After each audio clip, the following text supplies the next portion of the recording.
आता आपल्या पुढच्या गोल्डन रूल कडे वळूया. Rule number 4. तो आहे विषादो रोगवर्धनानाम श्रेष्ठ. कारण की बघा, विषाद म्हणजे काय की ती चिंता. आपण आधी पण बघितलं, चिंता, भय, आपण जो आजार आहे त्याचा सतत विचार. लोक म्हणतात की आम्हाला चिंता नाहीये कसली, घरी पण असं काही नाही, सगळं व्यवस्थित आहे, काम व्यवस्थित सुरू आहे, फायनान्शियली स्टेबल आहे. चिंता आहे ती ह्या आजाराची, हा कधी ठीक होईल. वर्षानुवर्ष झाले, इतके एफर्ट्स घेतले, इतकं पथ्य पाळलंय, पण आजार ठीकच होत नाही. मग ही चिंता पहिले काढायला पाहिजे. कारण जसं बघा, घरी पाहुणे येतात, आपल्याला न आवडणारा पाहुणा आला, आपण खूप त्याची सरबराई केली, पाहुणा का जाईल, त्याचं तो तुम्ही इतकं छान करताय, तुम्हाला कुठेतरी त्याला इग्नोर करावं लागणार आहे. तसंच आहे, आजार आहे, ही परिस्थिती आहे, पण त्या आजारातून जर तुम्हाला बाहेर पडायचं असेल तर पहिले तिकडे दुर्लक्ष करून अशा आयुष्यात बऱ्याच गोष्टी असू शकतात, बऱ्याचशा क्रिएटिव्ह गोष्टी मी म्हणेल, शिकण्यासारखं बरंच आहे. तुम्हाला काहीतरी वेगळं आहे, म्हणजे पोट साफ होत नाही याचंही बरेच जणांना टेन्शन असतं की उद्या होईल का, हे आजपासूनच सुरू होतं ते रात्रीपासूनच, मग चल चूर्ण घेऊ का, हे घेऊ का, ते घेऊ का. तर मी म्हणेल इथून पहिले त्याची चिकित्सा करूयात की अनावश्यक नको. बरेचसा असा म्हणजे यंग जनरेशन जी आहे बरेचशी, की 20-25 जे मुलं आहेत, लिटरली मी बघितलंय की शिक्षण सोडलेलं, नोकरी करत नाही, म्हणतात आम्हाला एनर्जीच नाहीये नोकरी वगैरे करायची. म्हणजे सगळं सोडून आम्ही घरी बसलेलो आहे आणि आमचा पूर्ण विचार त्या आजारांवर. आजार ठीक, विशेषतः IBS मध्ये म्हणजे पोटाच्या आजारांमध्ये बरेचदा कारण असू शकतं. आधुनिक संशोधनानं पण हे सिद्ध केलेलं आहे की युअर गट इज युअर सेकंड ब्रेन. जे तुमच्या मनात चाललंय, जो तुमच्या मनात विचार आलाय, जे काही आतमध्ये भावभावनांचा जो गोंधळ चालू आहे, त्या सगळ्याचा परिणाम तुम्हाला कळो न कळो तुमच्या शरीरातल्या प्रत्येक सेलला कळतोय आणि तिथे अगदी त्याचा सूक्ष्म परिवर्तन होत आहे सेल्समध्ये. आणि जेव्हा त्याचं प्रकट होतं रूप, तेव्हा जाऊन मग आपण शोधायला लागतो की अरे असं का झालं. पण ते बऱ्याच वर्षांचं बॅक ऑफ द माइंड, तुमच्या सबकॉन्शियस माइंडमध्ये, कॉन्शियस माइंडमध्ये काय विचार चालू आहेत याचा खूप मोठा रोल तुमच्या आरोग्यावर पडतो.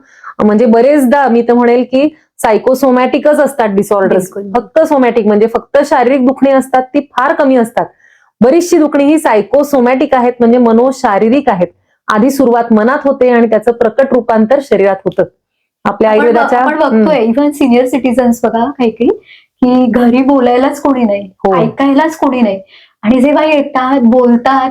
मी खास करून हे सांगेल कारण मी गव्हर्नमेंटमध्ये 12 वर्ष काम केलेलं आहे, हा खूप मोठा ग्रुप मी बघितलेला आहे. आणि जेव्हा आपण फक्त त्यांचं ऐकतो, एक विश्वासाने ते आपल्याला सांगतात, आणि आपण काही औषधं न देता सुद्धा, म्हणजे मी म्हणेल अगदी प्लेसिबो सारखं, की मी असं काही ऍक्टिव्ह तुम्हाला दिलेलं पण नाही की ज्याने तुमचा इतका आजार बरा व्हावा, पण तिथे सुद्धा होतात. कारण की त्यांच्या मनातलं जे आहे ना, की त्याला कुठे दिशाच मिळालेली नाही.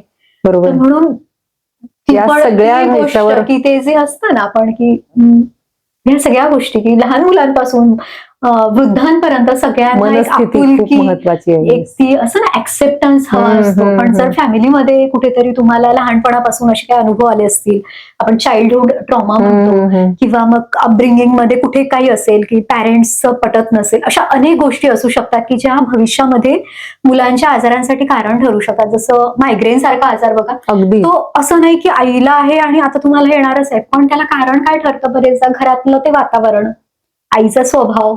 बरोबर, ते आपण बघत बघत लहानाचं मोठं झालेलो आहे, आणि मग असं असतं की हो माझ्या आईला पण आहे, मला पण आहे.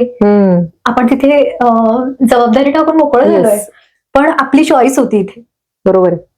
लोक म्हणतात मला माझ्या वडिलांना, आईला पण डायबिटीस आहे, मग मला होणार. मग तिथे माझी जी माझ्या हातात जी गोष्ट होती, माझी दिनचर्या, माझं सगळं, ते मी कुठेतरी साईडला ठेवलेलं. इव्हन औषधं सुरू केल्यानंतर पण हे औषध तुम्हाला आयुष्यभर घ्यायचं, ही बीपीची गोळी, ही हार्टची गोळी आयुष्यभर घ्यायची. माझा रोल संपला मग, कारण औषध घेत आहे मी. जबाबदारी दुसऱ्याची, आणि आपल्याला आवडत असतं हे जबाबदारी द्यायला. बरोबर, जबाबदारी खूप सोपं आहे ना, कारण ते करणं कठीण जातं, स्वतः घेणं कठीण आहे ना, कठीण आहे, त्याला एफर्ट्स आहे. आणि आपण बरेचदा आपण दिनचर्या पाळायची, आपण ह्या सगळ्या गोष्टी, योग प्राणायाम करायची सुरुवात करतो, खूप उत्साहाने सुरुवात करतो, नवीन वर्षाच्या सुरुवातीला आपण संकल्प करतो, पण मग काय होतं, का सोडतो, कारण कुठेतरी आपलं डिसिप्लिन, आपल्या मनाची चिकाटी कमी पडते. बरोबर, म्हणून मानसिक भाव खूप महत्त्वाचे. तिथे पण हेच येतं. सर्वात महत्वाचं, आयुर्वेदाने जी स्वस्थ व्यक्तीची व्याख्या केलेली आहे, प्रसन्न आत्मेंद्रिय मनः स्वस्थ इत्यभिधीयते.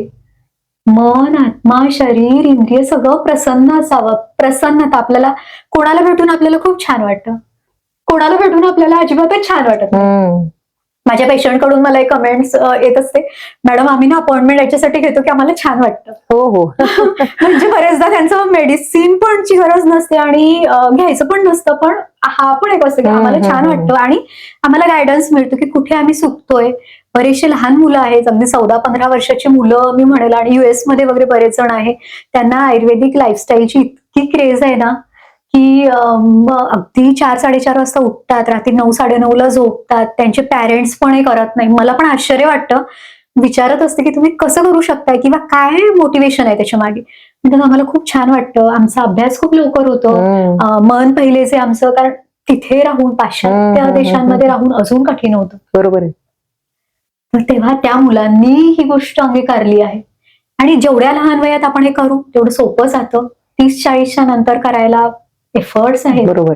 म्हणजे मी म्हणेल की ज्या गोष्टी लहानपणापासून मला ज्या होत्या सोप्या गेल्या खूप. जसं घरी लहानपणी खूप सात्विक आहार होता, असं कांदा लसूण हे ते नव्हतं कधीच काही, खूप असं लिमिटेड सगळं होतं की सकाळी लवकर Simple. जेवण, संध्याकाळी लवकर. मला खूप सोपं गेलं ते, खूप सोपं गेलं. उलट मला आता पण जर उशीर झाला झोपायला, मी कम्फर्टेबल याच्यात असते लवकर झोपणं, मला त्यावेळेस नॅचरली झोप येते आणि सकाळी नॅचरली जाग येतो. पण जेव्हा असं होतं उशीर होतोय आणि मग सकाळी तुम्ही झोप पण काढा, पण ते चुकीचं जातं. कारण आपण निसर्गाचे जे नियम पाळले, आपण जो लोकपुरुष साम्य सिद्धांत पाहिला, तिथे आपण चुकीचं केलं आहे. आणि जर कधी चुकून झालं, ठीक आहे, जेव्हा शक्य आहे तेव्हा जरूर करावं. अगदी बरोबर. तर हा आपला झाला चौथा सिद्धांत, विषादो रोगवर्धनानाम श्रेष्ठा. खरं तर भारतीय संस्कृती पंचकोशांवर आधारित आहे.